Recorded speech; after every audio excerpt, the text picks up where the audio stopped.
Hello friends, welcome to the UPSC analyser. तो आज हम 19 नवंबर का इंडियन एक्सप्रेस डिस्कस करेंगे। If you are liking this analysis then please like, share and subscribe. Here the first news is Paytm crashes on listing day, 1/4 investor wealth eroded। तो India का largest IPO जो कि float किया गया था by the 197 communication. 197 communication क्या है? तो ये पेटीएम की पेरेंट कंपनी है। लेकिन यहाँ पर 27% डिस्काउंट रेट पर यहाँ पर जो शेयर्स का क्लोजिंग रेट रहा वो लगभग 27% के डिस्काउंट रेट पर रहा, जिसकी वजह से यहाँ पर जो इन्वेस्टर्स हैं उनकी वेल्थ एरोड हो गई है। तो ये हमारे लिए इंपॉर्टेंट नहीं, बस आपको ये पता होना चाहिए कि 197 कम्युनिकेशन क्या है और इसका सबसे बड़ा आईपीओ था। Centre works on tax framework to regulate crypto currencies. तो यहाँ पर सिडनी का डायलॉग हुआ था, सिडनी डायलॉग हुआ था और ये पहली बार हुआ था। ऑस्ट्रेलिया ने बेसिकली इसको किया था, सिडनी डायलॉग। तो यहाँ पर हमारे प्राइम मिनिस्टर को भी इनवाइट किया गया था, तो उन्होंने भी वर्चुअल एड्रेस किया। तो सबसे इंपॉर्टेंट बात यहाँ पर प्राइम मिनिस्टर ने बोली है कि यहाँ पर क्रिप्टो करेंसीज में कोलैबोरेशन की ज़रूरत है। यहाँ पर ग्लोबल कोलैबोरेशन होना चाहिए अमंग द कंट्रीज़, अगर हम यहाँ पर क्रिप्टो करेंसीज को रेगुलेट करना चाहते हैं। दूसरी बात, यहाँ पर जो सेंटर है वो चाहता है कि यहाँ पर जो क्रिप्टो करेंसीज है इसको टैक्स एम्बिट में लेकर आया जाए, तो इनडायरेक्ट और डायरेक्ट टैक्स एम्बिट में लेकर आया जाए। तो यहाँ पर जो होल्डर्स और ट्रेडर्स हैं डिजिटल करेंसीज के, तो उनके ऊपर शॉर्ट टर्म या long term capital gains tax की पॉसिबिलिटी बनाई जा सकती है। और यहाँ पर जो सर्विस प्रोवाइडर्स हैं उनको बेसिकली जीएसटी के 18% स्लैब में आना पड़ेगा। तो for service providers in the crypto currency ecosystem the option of imposing GST at the rate of 18%। तो अभी ये सारी बातें मैंने आपको बताया कि यहाँ पर 18% का जीएसटी लगाया जाएगा। इसके अलावा जो होल्डर्स और ट्रेडर्स हैं उनके ऊपर शॉर्ट टर्म या long term capital gains tax लगाया जाएगा। तो ये सिर्फ पॉसिबिलिटी है, अभी इसके बारे में चर्चा चल रही है। जब ये पॉसिबिलिटी क्लियर हो जाएगा कि ऐसा ही होने वाला है तो वो भी न्यूज़पेपर में आ जाएगा, तो वो भी हम डिस्कस कर लेंगे। बाकी heartful wishes on birth anniversary of Sahib Shri Guru Nanak Dev ji, और ये 552nd गुरु परब है, तो ये सब आपको पता होना चाहिए। बाकी हम चलते हैं। करतारपुर कॉरिडोर वापस से खुल गया, ये मैंने आपको बता दिया था। अब सब्ज बुर्ज रिस्टोरेशन कंप्लीट। तो सब्ज बुर्ज फॉर अ सेंचुरी, यहाँ पर पता ही नहीं था जो सीलिंग पेंटिंग है उसमें रियल गोल्ड और लैपिस लजूली का यूज़ हुआ है, क्योंकि वो बहुत टाइम तक ऐसे बरीड पड़ी रही, क्योंकि उसके ऊपर केमिकल्स का यूज़ कर दिया गया था। लेकिन अब ये पता चल रहा है जो सीलिंग पेंट है उसमें रियल गोल्ड और लैपिस लजूली का यूज़ किया गया है। तो it remain buried under layers of chemicals use during its restoration in the 1920s। तो 1920s में रिस्टोरेशन हुआ होगा, केमिकल्स का यूज़ हुआ होगा, जिसकी वजह से ये चीज़ बरी हो गई थी। लेकिन अब वापस से पता चल रहा है कि यहाँ पर रियल गोल्ड और लैपिस लजूली का यूज़ हुआ है। अब ये टूम्ब जो है लगभग 1530 से 40 एडी में बिल्ट हुआ होगा, और किसी इंपॉर्टेंट नोबलमैन या रॉयल को यहाँ पर बरी किया गया होगा, लेकिन हमें पता नहीं है कि किस नोबलमैन या यहाँ पर रॉयल को बरी किया गया है। यहाँ पर गोल्ड का बहुत ज़्यादा यूज़ हुआ है, इससे ऐसी सोचा जाता है कि यहाँ पर कोई नोबलमैन या रॉयल को बरी किया होगा, क्योंकि यहाँ पर गोल्ड का यूज़ बहुत ज़्यादा है। ये one of the earliest examples of Mughal architecture है, जो कि तिमुरिड स्टाइल में है, और फर्स्ट इंस्टेंस है double dome tombs in the country, and is also one of the first instances of double dome tombs in the country. यहाँ पर historian Ebba Koch in her book Mughal architecture wrote about the use of glazed tiles. तो यहाँ पर glazed tiles का use किया गया है on the डोम, और ये उस समय पॉपुलर हुआ करता था ईरान में। ओरिजिनली जो डोम है उसके ऊपर ग्लेज्ड टाइल्स थे on the top, giving it the name Sabz Burj. और यहाँ पर जो लोअर पार्ट में तो ग्रीन, येलो और ब्लू टाइल्स हैं on the lower parts of the dome. I hope आपको समझ आ गया हो ये सब्जबुर्ज क्या है। तो ये मुगल आर्किटेक्चर के टाइम में बना हुआ है, टिमुरिड स्टाइल में बना हुआ है, और ये फर्स्ट इंस्टेंसेस और one of the first instances है double dome tombs in the country. I think इसके अलावा हुमायूं टूम्ब भी यहाँ पर डबल टूम्ब है, तो ये भी डबल डोम टूम्ब है। ये बिलीव किया जाता है कि यहाँ पर किसी नोबलमैन या रॉयल को बरी किया गया होगा, क्योंकि यहाँ पर बहुत ज़्यादा गोल्ड का यूज़ किया है, लेकिन ये क्लियर नहीं है कि किस नोबलमैन या यहाँ पर रॉयल को बरी किया गया है। बाकी यहाँ पर ग्लेज टाइल्स का यूज़ किया गया, जो कि उस समय ईरान में यूज़ की जाती थी। अगर टॉप पे देखा जाए तो यहाँ पर ग्रीन टाइल्स हैं, और यहाँ पर अगर लोअर पार्ट में देखा जाए डोम के तो ग्रीन, येलो और ब्लू टाइल्स हैं। आगे हम चलते हैं। यहाँ पर सिडनी डायलॉग, सिडनी का इनॉग्रल डायलॉग था। तो Sydney dialogue is a world summit conducted by the Australian strategic policy institute for emerging critical and cyber technologies. The inaugural summit from November 17 to 19, और यहाँ पर हमारे प्राइम मिनिस्टर को भी invite किया गया था। तो सबसे इंपॉर्टेंट बात यहाँ पर ये बोली ये है कि जो भी फ्यूचर टेक्नोलॉजी है उसमें सारी डेमोक्रेसीज को साथ में आकर काम करने की ज़रूरत है, इंटेलिजेंस बढ़ाने की ज़रूरत है साइबर सिक्योरिटी को लेकर, और साथ ही यहाँ पर जैसे मैनिपुलेशन किया जाता है पब्लिक ओपिनियन का, तो उस मैनिपुलेशन को प्रिवेंट करने की ज़रूरत है। Speaking on India's technology evolution and revolution during a virtual address at the inaugural Sydney Dialogue, Modi referred to the digital age that is changing everything around us। तो यहाँ पर डिजिटल एज बहुत तेज़ी से हमारे आसपास की चीज़ों को बदल रहा है, टेक्नोलॉजी से लेकर सप्लाई चेन्स। फॉर एग्जाम्पल यहाँ पर जो क्रिप्टो करेंसी है तो क्रिप्टो करेंसी को लेकर यहाँ पर जो डेमोक्रेटिक नेशंस हैं उनको साथ में आकर कोलैबोरेट करने की ज़रूरत है, क्योंकि अगर क्रिप्टो करेंसी गलत हाथों में पड़ गई तो इससे हमारा जो यूथ है वो स्पॉइल हो सकता है। यहाँ पर कोऑपरेशन के लिए बहुत ज़्यादा ज़रूरत है कि जो सारी डेमोक्रेसीज़ हैं वो साथ में आकर यहाँ पर फ्यूचर टेक्नोलॉजी में इन्वेस्ट करें, ट्रस्टेड मैन्युफैक्चरिंग बेस बनाएं, इंटेलिजेंस को और ज़्यादा डीपन करें साइबर सिक्योरिटी को लेकर। और इसके अलावा जो पब्लिक मैनिपुलेशन करने की कोशिश की जाती है पब्लिक ओपिनियंस की, तो उससे बचा जाए, किसी भी तरीके से यहाँ पर मैनिपुलेशन ना हो पब्लिक ओपिनियंस का। और जो क्रॉस बॉर्डर फ्लो होता है डेटा का वो प्रोटेक्टेड रहे और सिक्योर्ड रहे। बाकी इंडिया ने क्या क्या टेक्नोलॉजी में बहुत अच्छे काम किए, तो यूपीआई, हमारे यूपीआई का सिस्टम बहुत अच्छा है। तो listing 5 important digital transitions in India, Modi started with the world's most expensive public information infrastructure, और सबसे इंपॉर्टेंट हमारा यूपीआई का इंफ्रास्ट्रक्चर। हम 5G और 6G टेक्नोलॉजी पर भी काम कर रहे हैं। अब इंडिया और चाइना ने एग्री किया है कि जो एलएसी इश्यूज़ हैं उनको हम रिजॉल्व करने की कोशिश करेंगे, क्योंकि 13th कॉर्प्स कमांडर लेवल जो टॉक्स थी वो फेल हो गई थी, लेकिन वापस से दोनों कंट्रीज़ ने बोला है कि हम कोशिश करेंगे कि जो हमारा लाइन ऑफ एक्चुअल कंट्रोल के इश्यूज़ हैं वो रिजॉल्व हो सके जल्दी से जल्दी। अब यहाँ पर रजांगला मेमोरियल जो था उसका इनाग्रेशन था, तो defence minister Rajnath Singh on Thursday inaugurated the renovated Rezang La memorial in Chushul on Thursday on the anniversary of the battle of Rezang La during 1962 war with China. तो 1962 वॉर जब चाइना में हुआ था, तो रजांगला में जो बैटल हुआ था, बैटल ऑफ रजांगला, तो वहाँ पर हमारे जिन भी सोल्जर्स थे जो भी शहीद हुए हैं, तो उनकी मेमोरी में रजांगला मेमोरियल बनाया गया था। तो वापस इसको रेनोवेट करके यहाँ पर इनॉग्रेट किया गया है। आगे हम चलते हैं। यहाँ पर सुप्रीम कोर्ट ने ये बोला है कि ये इंपॉर्टेंट नहीं है कि स्किन टू स्किन कांटेक्ट हुआ है या नहीं हुआ है, इंपॉर्टेंट ये है कि सेक्सुअल इंटेंट था या नहीं था। तो the most important ingredient for constituting an offence of sexual assault, तो यहाँ पर सेक्सुअल असॉल्ट हुआ है या नहीं हुआ है, तो उसके लिए सबसे इंपॉर्टेंट बात ये है कि इंटेंशन क्या थी अक्यूज की। तो under section 7 of the protection of children from sexual offences act is sexual intent and not the skin to skin contact with the child, क्योंकि यहाँ पर बॉम्बे हाईकोर्ट ने इससे पहले एक जजमेंट ये दे दिया था कि सेक्सुअल ऑफेंस तभी होगा जब यहाँ पर स्किन टू स्किन कॉन्टैक्ट हुआ होगा, लेकिन सुप्रीम कोर्ट ने अभी क्लियर कर दिया है कि यहाँ पर इंपॉर्टेंट ये है कि सेक्सुअल इंटेंट क्या था, ना कि ये इंपॉर्टेंट है कि स्किन टू स्किन कॉन्टैक्ट हुआ था विद द चाइल्ड या नहीं हुआ था। अब यहाँ पर एक सर्वे कराया गया था by the Indian police foundation, तो जिसमें ये पता चला कि बिहार और यूपी की पुलिस है जो वो वर्स्ट है। तो Bihar has scored the lowest in the overall policing followed closely by the Uttar Pradesh. तो यहाँ पर एक सर्वे कराया गया था by the Indian police foundation. यहाँ पर जो बिहार है उसका स्कोर 5.74 है और जो उत्तर प्रदेश है उसका स्कोर 5.81 है, लेकिन नेशनल एवरेज देखा जाए तो लगभग जो यहाँ पर पब्लिक है वो 69% यहाँ पर पुलिस से सेटिस्फाइड है। तो the national average of satisfaction with the police has been found to be at 69%। तो यहाँ पर स्मार्ट पुलिसिंग इंडेक्स निकाला गया जिसमें आंध्र प्रदेश, तेलंगाना, असम, केरला एंड सिक्किम, इनका स्कोर अच्छा है। इसके अलावा जो नॉर्थ ईस्ट में स्टेट्स हैं उनका भी स्कोर अच्छा है। बेसिकली यहाँ पर जो नदर्न स्टेट्स हैं उन्होंने ज़्यादा अच्छा परफॉर्म नहीं किया है। तो पीएम का जो स्मार्ट पुलिसिंग का इनिशिएटिव है उसके बेसिस पे ये इंडेक्स निकाला गया था, जिसमें बिहार और यहाँ पर उत्तर प्रदेश ने वर्स्ट परफॉर्म किया है। आगे चलते हैं हम। अब brace up for crypto currency. Digital currencies have the potential to spur financial innovation. अब यहाँ पर डिजिटल करेंसी के फायदे तो बहुत ज़्यादा हैं। यहाँ पर फाइनेंशियल इनोवेशन हो जाएगा। इसके अलावा यहाँ पर जो रेमिटेंसेज है वो बहुत तेज़ी से दिए जा सकते हैं, एफिशिएंसीज बढ़ जाएगी, फाइनेंशियल इंक्लूजन होगा। लेकिन इसके बाद इसमें कुछ इसके कॉन्स भी हैं। फॉर एग्जांपल कंसर्न्स भी है कि क्या सेफ्टी को लेकर साइबर अटैक और फ्रॉड हो सकता है, फाइनेंशियल इंटेग्रिटी को लेकर, क्योंकि इससे आसानी से मनी लॉन्ड्रिंग हो सकती है, क्योंकि इसको सेंट्रल बैंक तो रेगुलेट करता नहीं है। और उसके बाद इसमें यहाँ पर बिटकॉइन को अगर माइन करना है तो उसके लिए बहुत ज़्यादा एनर्जी की ज़रूरत पड़ती है। तो यहाँ पर हम देखें कंसर्न्स भी around safety, financial integrity and energy usage. इसके अलावा ये बहुत स्पेकुलेटिव एसेट होता है कि इसमें इन्वेस्ट किया तो जो पैसा है वो पूरा डूब भी सकता है, तो यहाँ पर रिस्क बहुत ज़्यादा है। अब ऑथर ने यहाँ पर कुछ सिनेरियोज बताएं। पहला ये कि ओवर टाइम अगर ऐसा होता है जो क्रिप्टोज है वो इवॉल्व हो जाते हैं from speculative asset to become viable mediums of exchange. तो आज हम जैसे यहाँ पर फिएट करेंसी को यूज़ करते हैं, अगर हम वैसे ही यहाँ पर क्रिप्टोज को यूज़ करने लग जाए, अगर वो समय आ जाए, तो यहाँ पर जो सेंट्रल बैंक की मॉनेटरी पॉलिसी वो बहुत बुरी तरीके से अंडरमाइन हो जाएगी। For starters, how would monetary policy be impacted if a private digital currency was competing with fiat currency. अब ये जो क्रिप्टो करेंसीज है, बिटकॉइन है, अगर ये फिएट करेंसी से जो रुपी है उसके साथ कॉम्पीट करने लग जाए तो मॉनेटरी पॉलिसी कितनी बुरी तरह इंपैक्ट होगी। फॉर एग्जांपल यहाँ पर डॉलराइजेशन का एग्जांपल दिया है। कुछ कंट्रीज ऐसे होते हैं कि जो उनकी खुद की जो करेंसी होती है वो बहुत ज़्यादा ऊपर नीचे होती है, बहुत ज़्यादा वॉलेटाइल होती है, तो वहाँ के लोग परेशान होकर क्या करने लगते हैं कि डॉलर का यूज़ करने लगते हैं अपने ट्रांजैक्शन में। तो थोड़े थोड़े टाइम के बाद क्या होता है, जो डॉलर बनता है वो उनकी मेन करेंसी बन जाता है और जो उनकी लोकल करेंसी होती है वो पूरी तरीके से बंद हो जाती है।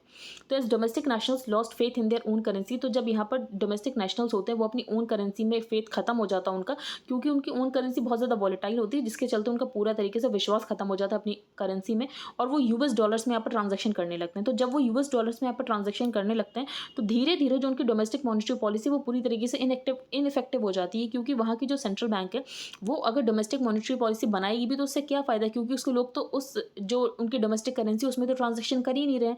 तो यहाँ पर जो यूएस की फेडरल पॉलिसी बनती होगी उससे इम्पैक्ट पड़ने वाला होगा उस कंट्री में। तो because domestic central banks can't set interest rates, क्योंकि जो लोग हैं वो तो ट्रांजैक्शन कर ही नहीं रहे हैं, लोग तो फॉरेन करेंसी में ट्रांजैक्शन कर रहे हैं। तो इस प्रोसेस को बोलते हैं डॉलराइजेशन।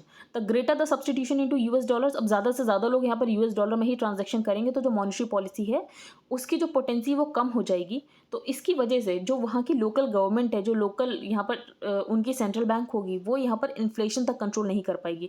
तो wide spread adoption of privately issued digital currency. अब इसका एग्जाम्पल आप क्रिप्टो कॉइन्स में ले लो। फॉर एग्जाम्पल जो बिटकॉइन है उसको लोग यहाँ per day to day transaction के लिए यूज़ करने लग जाएं, तो यहाँ पर जो आरबीआई हमारी मॉनेटरी पॉलिसी बनाती है तो मॉनेटरी पॉलिसी का ट्रांसमिशन तो पूरी तरीके से खत्म हो जाएगा, क्योंकि जो लोग हैं वो तो लोकल करेंसी को यूज़ करेंगे ही नहीं। तो सबसे बड़ा इंपैक्ट यहाँ पर मॉनेटरी पॉलिसी पर पड़ेगा अगर यहाँ पर जो क्रिप्टो करेंसीज हैं वो वाइबल मीडियम ऑफ एक्सचेंज बन जाते हैं। दूसरी बात ये कि जो लोग हैं वो यहाँ पर शिफ्ट क्यों होने लगे बिटकॉइन पे, उनको क्यों बिटकॉइन में ऐसे इंटरेस्ट आने लगे, वो इसीलिए आने लगे क्योंकि G3 central bank balance sheet यहाँ पर जब ग्लोबल फाइनेंशियल क्राइसिस आई उसके बाद यहाँ पर बहुत सारी कंट्रीज़ की जो बैलेंस शीट थी वो अनप्रेसिडेंटेड एक्सपेंशन में देखते हुए उनकी बैलेंस शीट में सारे लॉसेस दिखने लगे, जिसकी वजह से जो लोग हैं उनका भरोसा उठ गया उनकी फियाट करेंसी के ऊपर, और यहाँ पर जो लोग हैं वो क्रिप्टो करेंसीज के ऊपर शिफ्ट होने लगे। अब यहाँ पर जो स्पेकुलेटिव वाली बात है, तो स्पेकुलेटिव वाली बात को एड्रेस किया जा सकता है स्टेबल कॉइन से। तो यहाँ पर इस प्रॉब्लम को सॉल्व करने के लिए एक स्टेबल कॉइन की बात की गई जिसकी वैल्यू को फिक्स किया जाएगा टू अ फिएट करेंसी। तो स्टेबल कॉइन्स वो होंगे, जैसे यहाँ पर बिटकॉइन है तो बिटकॉइन जो है वो स्टेबल कॉइन नहीं है क्योंकि उसकी वैल्यू किसी से पैग नहीं की गई है, लेकिन जो स्टेबल कॉइन होगा उसकी वैल्यू बेसिकली पैग की जाएगी टू अ फिएट करेंसी और इक्विवेलेंट रिजर्व्स रखे जाएंगे। एक और ऑथर ने सिनेरियो बताया, एक सिनेरियो ये हो सकता है कि ग्लोबल मॉनेटरी सिस्टम जो है उससे existential challenge है। For example instead what central bankers and policy makers fear is a more existential challenge to the global monetary system, क्योंकि 2019 में एक पेपर प्रॉस्पेक्ट आया था जिसमें ये बात की गई थी जो मेगा टेक कंपनीज हैं वो अपनी खुद की ओन डिजिटल करेंसीज यहाँ पर इशू कर सकती है। फॉर एग्जांपल यहाँ पर फेसबुक ने भी अपनी ओन डिजिटल करेंसी इशू करने की बात की थी, लेकिन बाद में उसने वो आइडिया ड्रॉप कर दिया था। तो यहाँ पर जो मेगा टेक कंपनीज है वो अपनी यहाँ पर डिजिटल करेंसीज लॉन्च कर सकती हैं और जो उनका अपना बेस है वो उसमें वही डिजिटल करेंसी यूज़ कर सकती हैं। तो यहाँ पर भी जो सेंट्रल बैंक है उसकी जो इंपॉर्टेंस है वो कम होती हुई दिख रही है, अंडरमाइन होते हुए दिखेगी अगर ऐसा होता है जो मेगा टेक कंपनीज है वो अपनी डिजिटल करेंसीज में ही ट्रांजेक्शन करते हैं। अब यहाँ पर हम देख रहे हैं जो मॉनेटरी पॉलिसी है वो तो पूरी तरीके से वीक हो जाएगी, तो यहाँ पर सारा यहाँ पर रिस्पॉन्सिबिलिटी आ जाएगी फिस्कल पॉलिसी में, मतलब जो गवर्नमेंट पॉलिसी बनाती है तो उसके ऊपर सारी रिस्पॉन्सिबिलिटी आ जाएगी कि गवर्नमेंट कैसे पॉलिसी बना रही है। तो the implications are more straight forward, the greater the substitution into digital currencies the more the loss of seigniorage revenues to the government. तो यहाँ पर अगर लोग डिजिटल करेंसीज के ऊपर शिफ्ट होंगे तो इससे जो गवर्नमेंट के पास रेवेन्यू आता है वो कम हो जाएगा, क्योंकि अभी जो यहाँ पर फिएट करेंसी को इशू करने की मोनोपोली है उससे सारा रेवेन्यू गवर्नमेंट के पास आता है, लेकिन उसके बाद तो यहाँ पर गवर्नमेंट को करेंसी इशू करने की ज़रूरत ही नहीं है क्योंकि वो तो डिजिटल करेंसी से सब कुछ हो रहा है। दूसरी बात, यहाँ पर जो फिस्कल रेवेन्यूज़ है वो पूरी तरीके से इम्पैक्ट हो जाएंगे क्योंकि क्रिप्टो करेंसी में टैक्स इवेजन की अपॉर्चुनिटीज़ ज़्यादा होती हैं, क्योंकि यहाँ पर जो आरबीआई वो तो ट्रैक नहीं कर सकता ना, तो क्रिप्टो करेंसी में टैक्स इवेजन की अपॉर्चुनिटी ज़्यादा होती हैं। इसके अलावा जो यहाँ पर करेंसीज होती हैं वो सिर्फ यहाँ पर गवर्नमेंट इशू करती है, लेकिन जब यहाँ पर एक बार क्रिप्टो करेंसी आ जाएगी तो गवर्नमेंट का ये जो मोनोपोली इश्यूएंस है ये खत्म हो जाएगा। To the extent that increase substitution into crypto reduces the efficacy of monetary policy, बाकी जो मॉनेटरी पॉलिसी वो कम हो जाएगी, मॉनेटरी पॉलिसी की इंपॉर्टेंस कम हो जाएगी।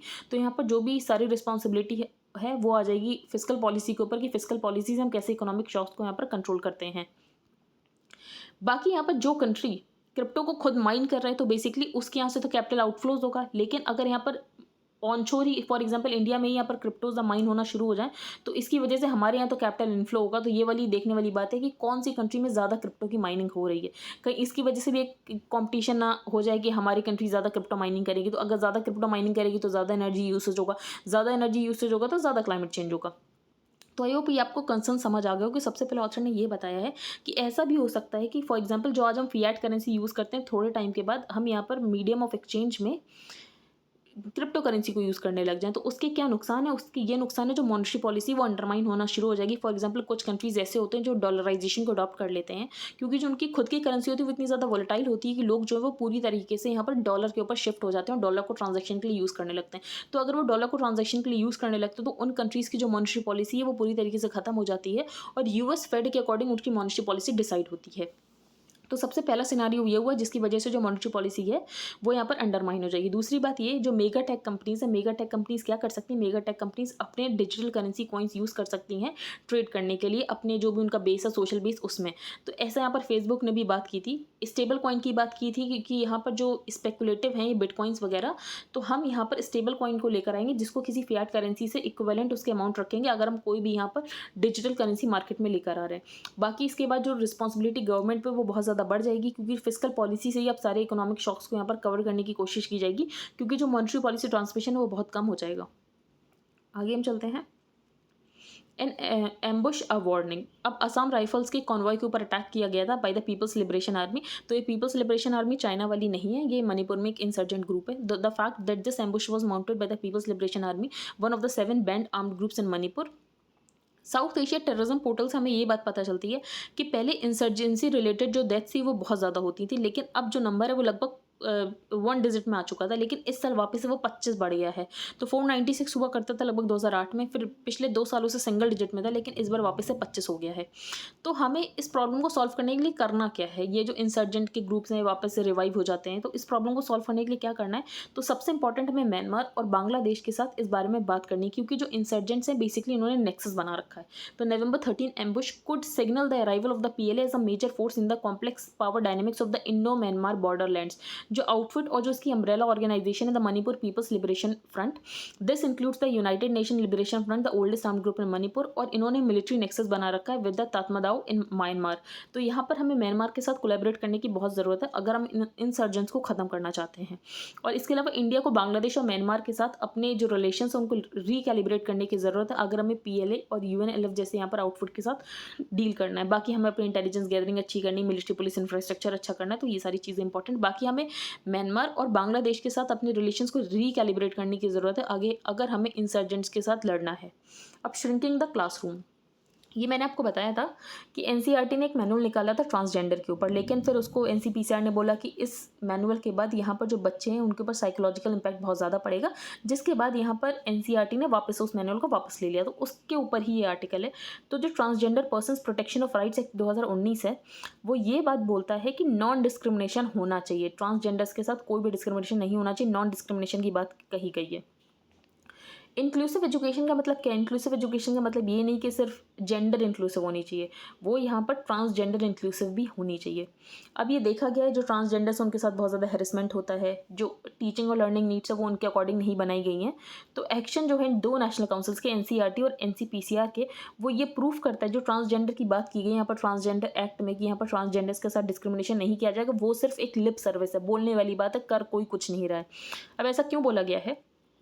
NCERT ने पब्लिश किया था मैनुअल, जो कि मैंने आपको बताया कि यहाँ पर टीचर को ट्रेन किया जाएगा कि कैसे आपको इंक्लूसिव होना ट्रांस और other gender non confirming people को लेकर। तो यहाँ पर एक NCERT ने मैनुअल पब्लिश किया था टीचर्स के लिए कि टीचर्स को ये बताना है कि आपको कैसे यहाँ पर ट्रांस इंक्लूसिव होना और जेंडर नॉन कन्फर्मिंग पीपल के लिए यहाँ पर इंक्लूसिव होना है। लेकिन उसके बाद NCPCR ने यहाँ पर NCERT को बताया कि आपने कैसा मैनुअल निकाला ये वो, तो उसके बाद यहाँ पर NCERT ने अपना मैनुअल वापस ले लिया। और NCPCR का ये कहना है इसकी वजह से जो बच्चे हैं उनके ऊपर साइकोलॉजिकल इम्पैक्ट पड़ेगा। In this complaint to the NCERT, NCPCR argued this manual would have badly affected school children. This is a strange thing to say. अब ऑथर का ये कहना है जो NCPCR की रिस्पॉन्सिबिलिटी है वो सिर्फ कुछ बच्चों के लिए नहीं है, वो सारे बच्चों के लिए, इंक्लूसिव ऑफ ट्रांस चिल्ड्रन के लिए भी है। तो यहाँ पर जो बच्चे ट्रांस है वो भी यहाँ पर NCPCR की रिस्पॉन्सिबिलिटी उन बच्चों को लेकर भी है। तो this is strange thing to say unless the NCPCR thinks that its mandate is only to protect rights of some children. नहीं, तो NCPCR की रिस्पॉन्सिबिलिटी यहाँ पर हर बच्चे के राइट को प्रोटेक्ट करने की ज़रूरत है। और दूसरी बात ये जो मैनुअल था बच्चों के लिए नहीं था, ये मैनुअल टीचर्स के लिए था कि टीचर्स जो है उनको ट्रेन किया जाएगा कि कैसे वो जेंडर नॉन कन्फर्मिंग पीपल के लिए इंक्लूसिव बन सकते हैं। और इसमें मेनली बात की गई थी कि इंफ्रास्ट्रक्चर और एटीट्यूडनल बैरियर्स बहुत ज़्यादा होते हैं जहाँ पर इंक्लूसिवनेस की बात की जाती है। तो यहाँ पर टीचर्स के एटीट्यूड को चेंज करने की बात की गई थी और इससे बच्चों के ऊपर साइकोलॉजिकल इम्पैक्ट पड़ने का तो कोई सवाल ही नहीं होता है, क्योंकि ये जो टीचर्स ट्रेनिंग मैनुअल था, ना कि बच्चों के लिए मैनुअल था। The teacher is one of the most significant actors. अगर हम यहाँ चाहते हैं कि कल्चर ऑफ लर्निंग होना चाहिए अबाउट डिफरेंसेस, तो यहाँ पर टीचर मोस्ट सिग्निफिकेंट एक्टर है और यहाँ पर उसकी ट्रेनिंग होना ज़रूरी होता है।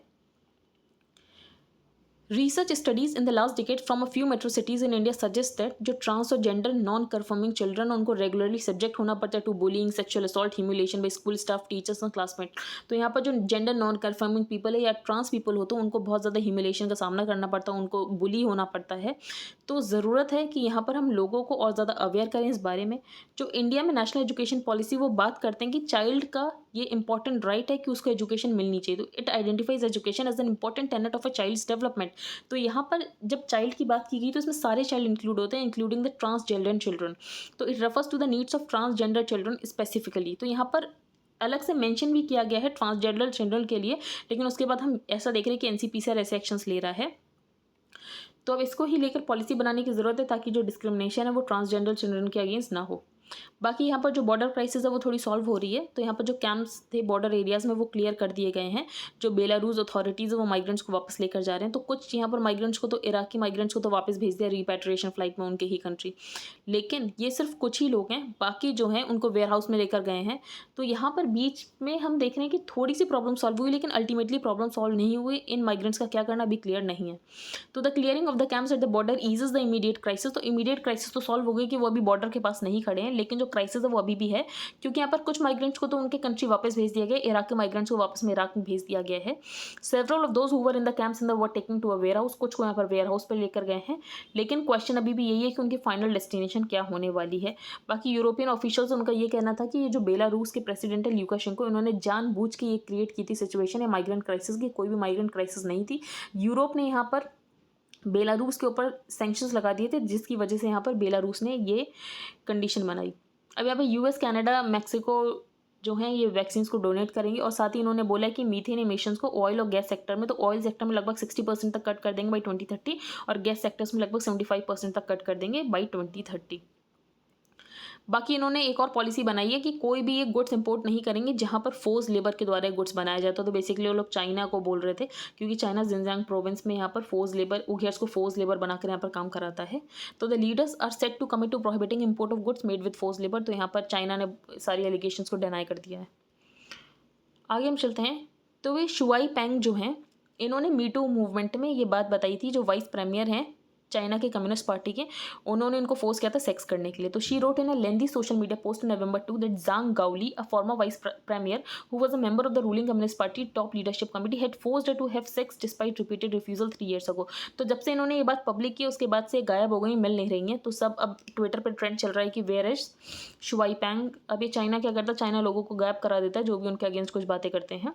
तो the post was quickly deleted from a verified account on Weibo, a leading Chinese social media platform. She has not appeared in public since then. उसके बाद ये पब्लिक में नहीं दिखी हैं, raising questions about whereabouts and whether she is being detain. तो अभी नहीं पता क्या इनको डिटेन कर लिया गया क्योंकि उन्होंने चाइना के वाइस प्रीमियर के अगेंस्ट बात बोली थी। अब एक और ऐसी न्यूज़ है, जो इंटरपोल इंटरनेशनल पुलिस, तो आपको पता होगा, तो फॉर्मल ये बहुत सारे नोटिस भी जारी करते हैं। ये सब मैंने आपको बता रखा है इंटरपोल के बारे में। Former Interpol chief's wife stake on China government. तो बेसिकली जो इंटरपोल फॉर्मर इंटरपोल की वाइफ है, इन्होंने कुछ चाइना के बारे में बताया है। जो चाइना एक मॉन्स्टर है जो कि अपने ही सिटीजन्स को खा जाता है। लिटरली इन्होंने यही बोला है, the monster is how Meng now speaks of the government because they eat their children. वो अपने सिटीजन्स को बेसिकली गायब करा देते हैं। But Meng Hongwei, the former Interpol president, has now vanished into China's sprawling penal system. तो अब इनको शायद डिटेन कर लिया गया है और उनके हस्बैंड को भी गायब कर दिया गया है।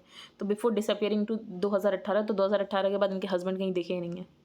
आगे हम चलते हैं। तो डिजिटल लैंडिंग को लेकर यहाँ पर एक कमेटी बनाई गई थी, तो working group setup by the reserve bank of India.